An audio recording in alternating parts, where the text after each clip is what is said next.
আসসালামু আলাইকুম, সবাইকে স্বাগতম।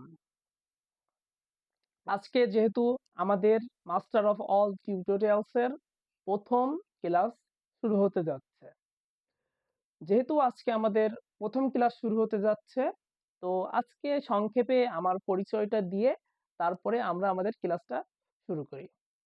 আমি মোহাম্মদ ইমন আলী, ব্যবস্থাপনা বিভাগ, ইসলামী বিশ্ববিদ্যালয়, অনার্স দ্বিতীয় বর্ষে অধ্যয়নরত আছি। এছাড়াও গত ৩ বছর মানে অ্যাডমিশন দেওয়ার আগে থেকেই কুষ্টিয়ার স্বনামধন্য কোচিংগুলোতে ইন্টারের কমার্সের ক্লাস নিয়ে আসছি। এছাড়াও বর্তমানে অনলাইনে যে সকল প্রতিষ্ঠান চালু আছে এবং হাই লেভেলের চলছে, যেমন New Commerce Care, Nazmul sir আর অ্যাকাউন্টিং লাভার্স। অ্যাকাউন্টিং লাভার্সটা হচ্ছে আমরা জানি অ্যাডমিশন বেস, আর নাজমুল স্যারের তোমার নিউ কমার্স কেয়ারটা একাডেমিক বেস কমার্সের।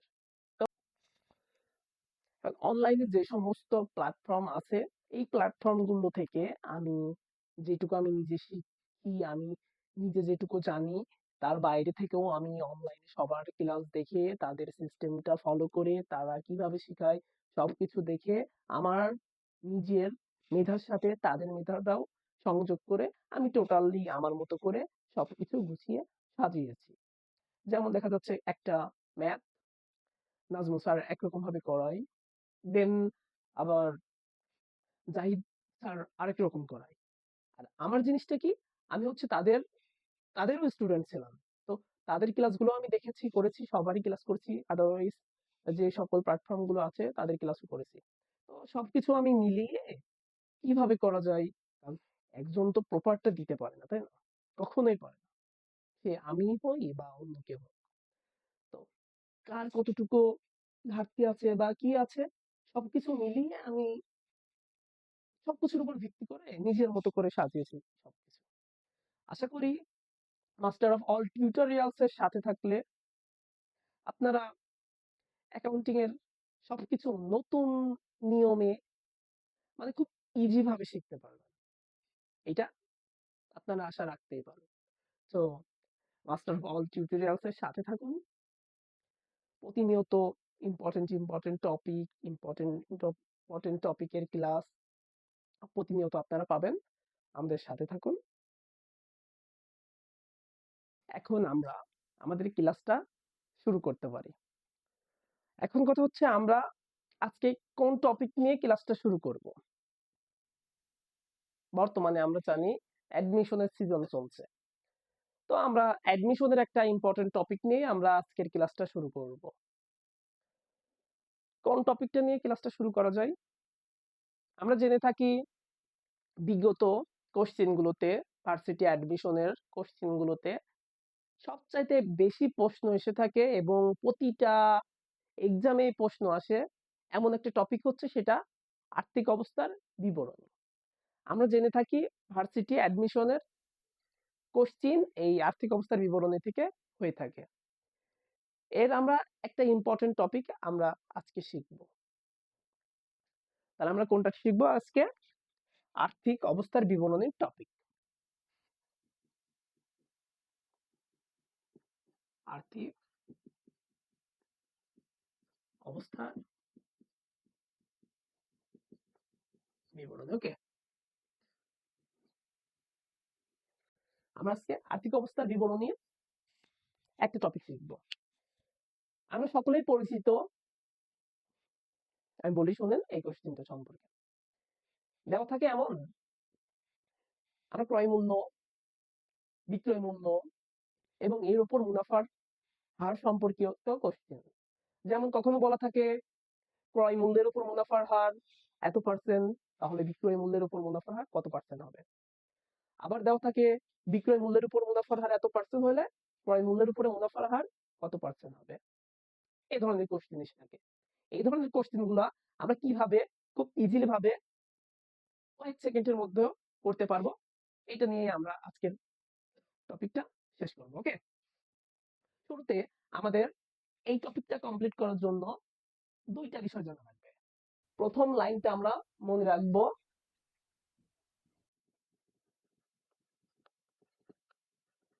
বিক্রয় মূল্য অপেক্ষা ক্রয় মূল্যর ওপর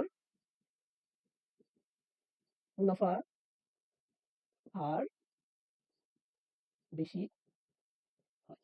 ওকে, প্রথমত আমরা কি মনে রাখবো? বিক্রয় মূল্য অপেক্ষা কোন মূল্য? ক্রয় মূল্যর উপর মুনাফার হার কি হয়? বেশি হয়। মানে কি? মানেটা হচ্ছে বিক্রয় মূল্যের উপর মুনাফার হার কি হবে?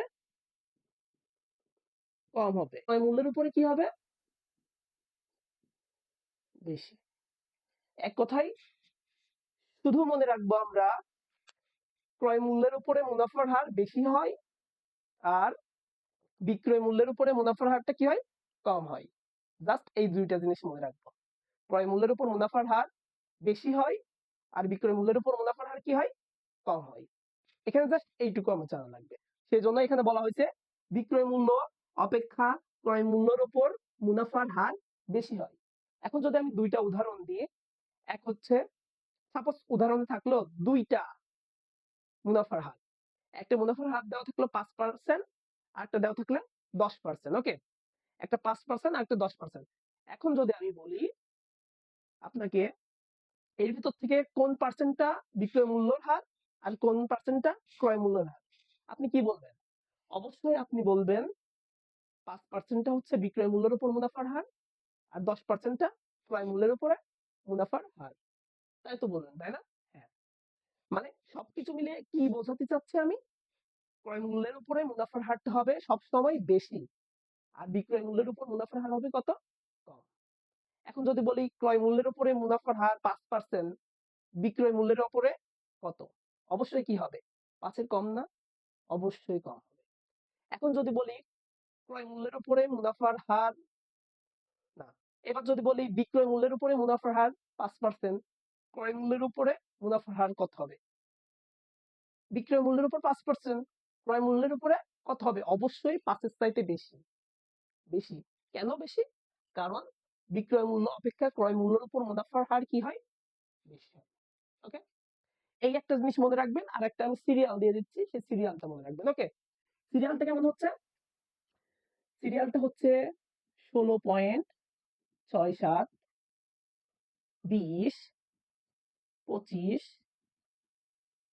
33.33, 50, 100। এই সিরিয়ালটা কি? সিরিয়ালটা কিছু না, একটুখানি খেয়াল করো। 100-কে 1 ভাগে ভাগ করলে কত হয়? 100। 100-কে 2 ভাগে ভাগ করলে কত হয়? 50। 100-কে 3 ভাগে ভাগ করলে 33.33 এবং 100-কে 4 ভাগে ভাগ করলে 25, 5 ভাগে 20, 6 ভাগে 16.67। ওকে, এটাই হবে, জাস্ট এটা। তাহলে আমার দুইটা জিনিস মনে রাখতে হবে। একটা কি? বিক্রয় মূল্য অপেক্ষা ক্রয় মূল্যের উপর মুনাফার হার সবসময় বেশি হয়। ওকে, আরেকটা জিনিস কি মনে রাখতে হবে? এই সিরিয়ালটা মনে রাখতে হবে। 16.67, 20, 25, 33.33, 50, 100। আমার সাথে বলেন। প্রথমে কত? 16.67, 20, 25, 33.33, 50 এন্ড লাস্ট কি? 100। ওকে, এইবার এই দুইটা আমার যদি মাথায় থাকে তাহলে আমি কয়েক সেকেন্ডের মধ্যে বলে দিতে পারবো ক্রয় মূল্যের উপরে মুনাফার হার এত পার্সেন্ট হলে বিক্রয় মূল্যের উপরে মুনাফা কত হবে, এই টাইপের সকল কোশ্চেন। ওকে, এখন দেখা যাক আমরা কোশ্চেন তৈরি করে কোশ্চেন কিভাবে সলভ হয় এটার মাধ্যমে সেটা দেখবো। ওকে, এখন আপনার একটা প্রশ্ন আসলো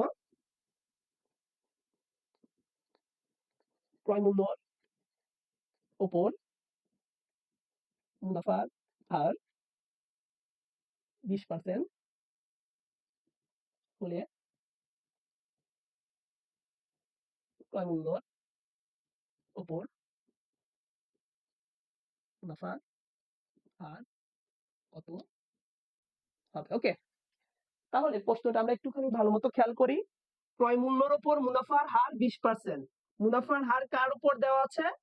ক্রয় মূল্যের উপরে দেওয়া আছে। ক্রয় মূল্যের উপর মুনাফার হারটা কত? 20%। কার উপর মুনাফার হারটা দেওয়া আছে? ক্রয় মূল্যের উপরে মুনাফার হারটা দেওয়া আছে 20%। বেসিক্যালি একটার উপরে মুনাফার হার দেওয়া থাকবে, অন্যটার উপর মুনাফার হার কত হয় সেটা আমার বের করা লাগবে, তাই না? ওকে, তাহলে ক্রয় মূল্যের উপর মুনাফার হার 20% দেওয়া আছে, তাহলে আমার বের করতে হবে কি, সরি, এখানে হচ্ছে বিক্রয় মূল্য হবে। ওকে, তাহলে বিক্রয় মূল্যের উপরে মুনাফার হার কত আমার বের করতে হবে কি, এই বিক্রয়ের উপরে মুনাফার হারটা কত সেটা। তাহলে আমরা এখন দেখি এটা কিভাবে বের করব, বিক্রয় মূল্যের উপরে মুনাফার হার কত হবে। ওকে,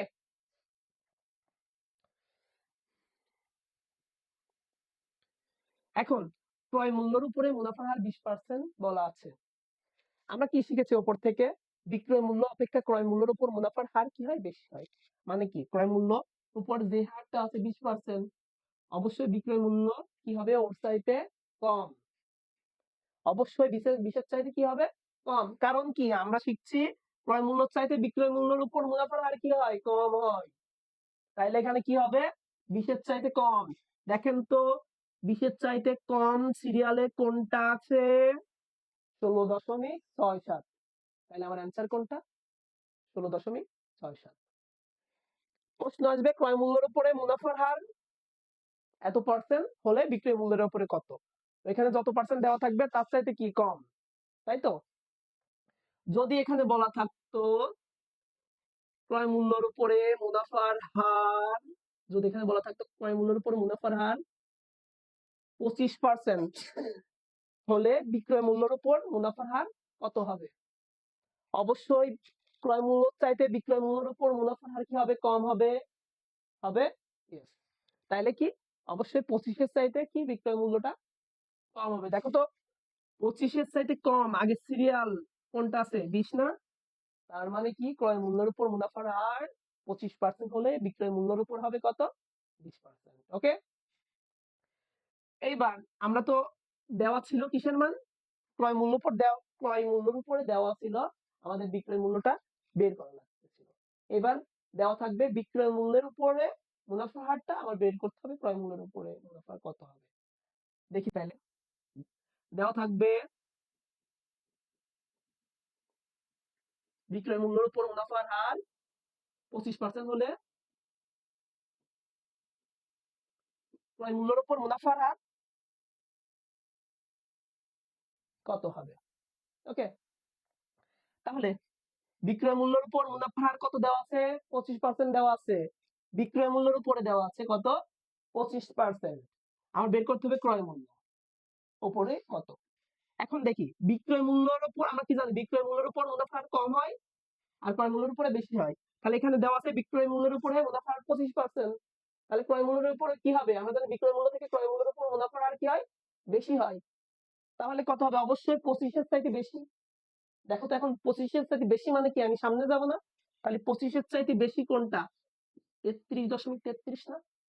তাহলে কি হচ্ছে আমার বিক্রয় মূল্যের উপর মুনাফার হার 25% হলে ক্রয় মূল্যের উপর মুনাফার হার কত হবে, 33.33। সিম্পল একটা নিয়ম, খুবই সহজ। প্রথমত আমি এটা এই নিয়মে অঙ্কটা করলে পরবর্তীতে আমি এমনিতেই বুঝতে পারবো, কিন্তু তার আগে আমাদের সিস্টেমটা মাথাতে ঢোকাতে হবে, তারপর অটো আমার সলভ হয়ে যাবে, কয়েক সেকেন্ডের ভিতরে আমি অ্যান্সারটা দিয়ে দিতে পারবো। ওকে, কিভাবে, এখন আমি মুখে মুখে বলি আর মুখে মুখে অ্যান্সার করে। ওকে, এগুলো মুছে দিই। আচ্ছা, ক্রয় মূল্যের উপরে মুনাফার হার 33.33 হলে বিক্রয় মূল্যের উপর মুনাফার হার কত, ক্রয় মূল্যের উপর মুনাফার হার দেওয়া আছে, তাহলে আমি যেটার উপর দেওয়া আছে সেটার উপর হাত দিলাম, ক্রয় মূল্যের উপরে মুনাফার হার 33.33, তাহলে বিক্রয় মূল্যের উপরে কত হবে। আচ্ছা, বিক্রয় মূল্য মানে কি কম না, তাহলে কি পেছনে যাবো, ক্রয় মূল্যের উপরে 33.33 হলে বিক্রয় মূল্যের উপর কত, 25। ওকে, তারপরে ক্রয় মূল্যের উপরে 50% হলে বিক্রয় মূল্যের উপরে কত, পেছনে যাবো 33.33।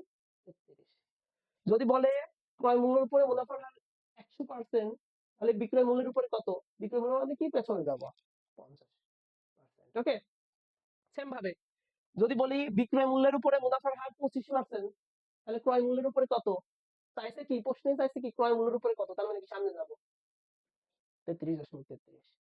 এখন যদি বলে ক্রয় মূল্যের উপরে মুনাফার হার, না, এবার যদি বলে বিক্রয় মূল্যের উপরে মুনাফার হার 50%, তাহলে ক্রয় মূল্যের উপরে কত? দেওয়া আছে 50, তার মানে 50-এর উপরে হাত রাখবো। এবার কি বলছে, ক্রয় মূল্যের উপরে কত? প্রথমত যেটা দেওয়া আছে সেটার দিকে হাত দিব, তারপরে দেখবো যে প্রশ্নে কারটা অ্যান্সার চাইছে। কার অ্যান্সার চাইছে? ক্রয়, তার মানে কি সামনে যাব, সামনে 100। তাহলে ক্রয় মূল্যের উপরে 16 ক্রয় মূল্যের উপর মুনাফার হার 16.67 হইলে বিক্রয় মূল্যের উপরে কত? অবশ্যই এর চাইতে কম। এখন প্রশ্ন আছে, এখন প্রশ্ন আসছে ভাইয়া, এই যেখানে যে 4টা সংখ্যা আছে, এই 4টা সংখ্যার বাইরে থেকে যদি দেয় তাহলে আমি কিভাবে করব? আপনি তো টেকনিক দেখাই দিলেন এই 4টা নিয়ে, কিন্তু এখানে তো আরো অনেক প্রশ্ন আসতে পারে। 10%, 20%, 15%, ওইগুলা কিভাবে করব? ওইগুলা করার জন্য আলাদা নিয়ম আছে, সেটা আমরা যখন এই টপিকের বিস্তারিত ক্লাস করব তখন আমরা এই টপিকটা সবকিছু ওইগুলা ক্লিয়ার হবে। ওকে। আর একটা কথা, মেন কথা হচ্ছে বিগত সালের সকল কোশ্চিন আপনি খেয়াল করলে দেখবেন সকল কোশ্চিন গুলো আসছে 50, 100, 33.33, 25, 20, 16.67, এর বাইরে নাই, খুব কম। কি জন্য দিছে? কারণ 100-কে অনেক ভাগে ভাগ করলে এইগুলাই আসে, যাতে তোমার ক্যালকুলেশনটা সহজ হয়। তোমাকে ক্যালকুলেশন অতটা কঠিন দিবে না, সহজের মধ্যেই দিবে, তোমাকে বুঝে নিতে হবে এটা। ওকে, সেই জন্যই মূলত এইগুলাই আসে, আর তোমাকে এর ভিতর থেকেই দিবে। সো সেই জন্যই মূলত এই টেকনিকটা এখানে খাটানো যায়। আমরা খুব সহজ, খুব ইজি ভাবে এটা পারবো। ওকে, ঠিক আছে। আজকে আমাদের ক্লাসটা এইটুকুই। আশা করি মাস্টার অফ অল টিউটোরিয়ালস এর সাথে থাকবেন। প্রতিনিয়ত নতুন নতুন ভিডিও দেওয়া হবে, নতুন নতুন ইম্পর্টেন্ট টপিকের শর্টকাট দেখানো হবে। আসসালামু আলাইকুম।